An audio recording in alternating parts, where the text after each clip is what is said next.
Ngayon guys, meron na tayong appointment. Ang appointment natin ay January 4, 2024, 8:45 p.m. So, galing tayo kay Shatin, punta tayo kay Kuntong. Kuntong Immigration Office tayo today. Ang gagawin nyo, punta kayo sa Kuntong MTR Station.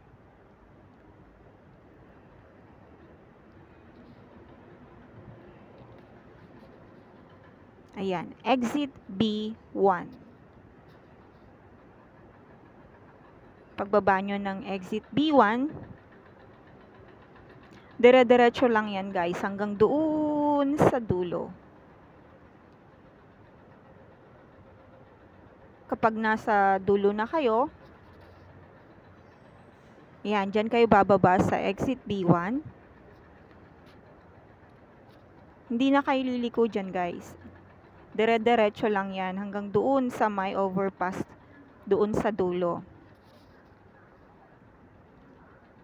Kapag nakita nyo na yung Citizen, lakad pa ng konti, tapos mag-turn left kayo.